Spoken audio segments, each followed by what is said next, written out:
Have you ever noticed how some books change your life while others just fill your time? While preparing for this project, I discovered something fascinating. Two people can read the exact same book and have completely different outcomes. Take Jack and Kelly. Jack might see a self-help book as a collection of wise words with some cool quotes to share on social media. He returns to his everyday life essentially unchanged. But for Kelly, those same pages become a life-changing experience, a turning point that helps her make better choices and take more positive actions.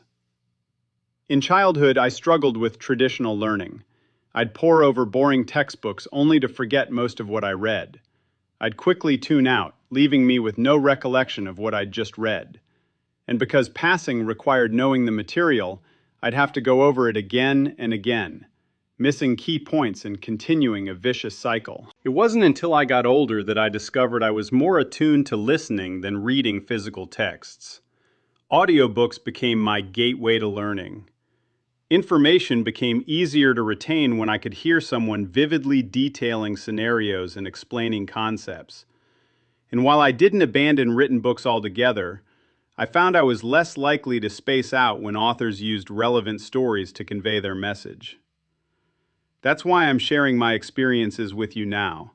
Stories connect with us on an emotional level that traditional structures simply can't match. Take Michael Phelps, for example.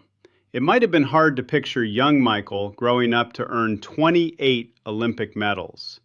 He found it incredibly difficult to sit still in school and focus on his studies, a far cry from the dedication required to become an elite athlete.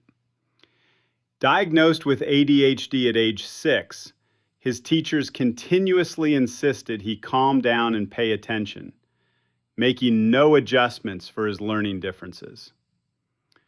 Or consider my friend Lynette, a dedicated homeschooling mom who often struggled with her children's constant chatter and endless questions. While she took pride in their curiosity, there were times when she desperately needed silence. Instead of getting frustrated, she chose understanding. "I love your questions," she told her kids, "but I can't listen all day. What if we have specific times when you talk and I listen carefully?" The BeeBetter movement is about exactly this kind of transformation, a call to revolt against your old self and let go of everything holding you down. It's using a single word to rewrite your narrative and redefine your destiny. But equally important, it's about spreading positivity and kindness to others. Remember that every transformation begins with a single word that holds the power to redefine, rebuild, and renew. Through consistent practice, we become beacons of our best selves, living fulfilling lives and setting examples for others.